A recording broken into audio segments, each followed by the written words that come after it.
नमस्कार प्रिय बंधु माने आज आम एमती गोटे विषय कथा हेबाकु जाउछे जहाकु नै आजिर समाज रे बहुत भ्रम अधा सत्य और भूल व्याख्या चली।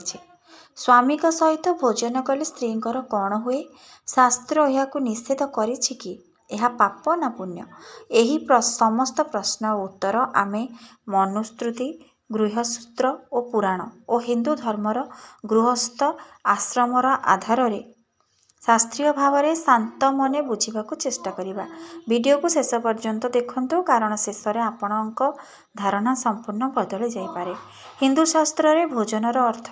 शास्त्र अनुसार भोजन केवल पेट भरिबा काम नुहे। भोजन हेउछि एक यज्ञ, एक संस्कार, एक धार्मिक क्रिया।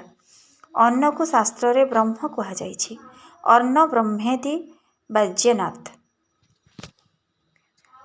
तेणु किए केमिति केबे काहा सहित भोजन करुछि एहाको शास्त्र अत्यंत गुरुत्व देइछि।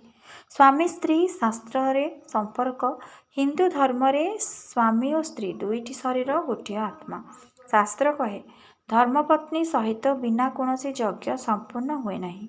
अर्थात स्वामी एका अधूरा, स्त्री बिना धर्म अधूरा।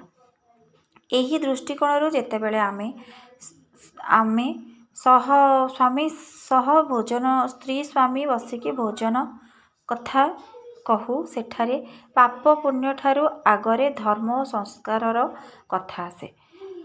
स्वामी सह भोजन कले कौन हुए? सह भोजन अर्थ समान समय रे समान स्थान रे समान अन्न ग्रहण करिबा।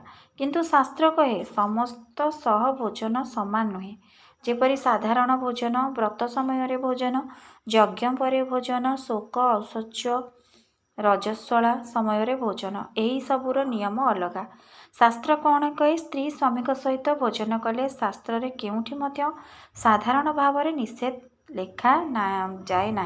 लेखा जाई नाही। स्त्री स्वामी सहित भोजन करिले पाप हुए, यह बहुत गुरुत्वपूर्ण कथा। किंतु शास्त्र किछि परिस्थिति और नियमर कथा कहिछि जहाकू न बुझिले भ्रम हुए। भ्रम केउठु आसिला? अनेक लोक कहती स्त्री स्वामी सहित खाइले आयु कमी जाए, किंतु यह सरल भाव में कौनसी शास्त्र श्लोक लेखा नहीं। यही धारणा आसीछि किछि गृह परंपरा, किछि देश काल परिस्थिति और भूल व्याख्यारू। किंतु शास्त्र किछि विशेष परिस्थितिर कथा कहिछि जेउठारे सह भोजन वर्जनीय बोली कहा जाइछि। व्रत और उपवास समय रे जदि स्वामी एकादशी, शिवरात्रि विशेष व्रत पालन करुछंती एवं स्त्री सही व्रत रे सम्मिलित नुहे, तेबे शास्त्र कहे स्त्री अलगा समय रे भोजन करिबा उचित। यार कारण पाप भय नुहे, व्रतर शुद्धता रक्षा। रजस्वला और मासिक धर्म समय रे यही विषयटी सबुठारु अधिक भूल बुझा जाए। शास्त्र कहे राजस्वला समय रे स्त्री शारीरिक भावे क्लांत, मानसिक भावे संवेदनशील। सही कारणरू तांको विश्राम दिया जाए, किछि क्रिया को विरत रखा जाए। किंतु एहाकु पाप किंबा अशुभ बोली केउटी मध्य कहा जाएनी। सह भोजन न करिबार कारण शारीरिक सुविधा, शुद्धतार धारणा। अशौच और शोक समय रे घरे मृत्यु जन्म सूतक हेले शास्त्र कहे समस्ते सरल भोजन करंतु, सह भोजन करंतु नाही। यह मध्य पाप भय पाई नुहे, मनोभाव और संस्कार सह जड़ित होई रहिछि। मनुस्मृतिर भूल व्याख्या। किछि लोक कहती मनुस्मृति कहिछि स्त्री स्वामी सहित खाइले अनिष्ट हुए, किंतु मनुस्मृति कौनसी स्थान रे साधारण सह भोजन को पाप कहिनी। अनेक श्लोक को अर्थ परिप्रेक्ष्य बिना भूल अर्थ रे प्रचार करा जाइछि। शास्त्रर मूल शिक्षा।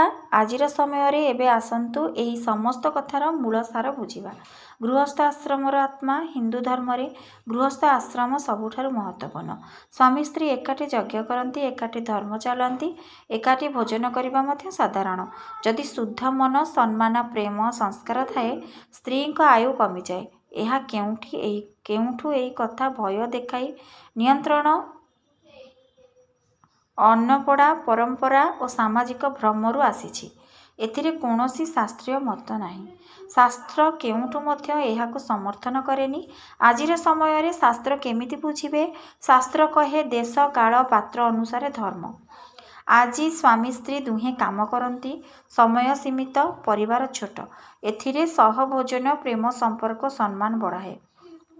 ଆଜି ଆମେ ସ୍ପଷ୍ଟ ଭାବେ ବୁଝିଲୁ, ସ୍ୱାମୀ ସହିତ ଭୋଜନ କରିବା ସ୍ତ୍ରୀ ପାଇଁ ପାପ ନୁହେଁ, ଶାସ୍ତ୍ର ଭୟ ନୁହେଁ, ବୁଦ୍ଧି ଓ ସମତୁଳନା ଶିଖାଏ।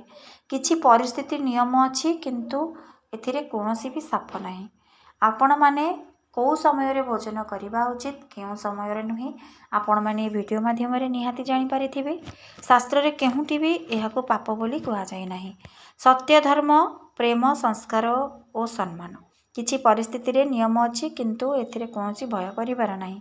ଯଦି ଏହି ଭିଡ଼ିଓ ଆପଣମାନଙ୍କର ଭ୍ରମ ଦୂର କରିଥାଏ, ତେବେ ଲାଇକ୍ କରନ୍ତୁ, ସେୟାର କରନ୍ତୁ, ଚ୍ୟାନେଲକୁ ସବସ୍କ୍ରାଇବ୍ କରନ୍ତୁ।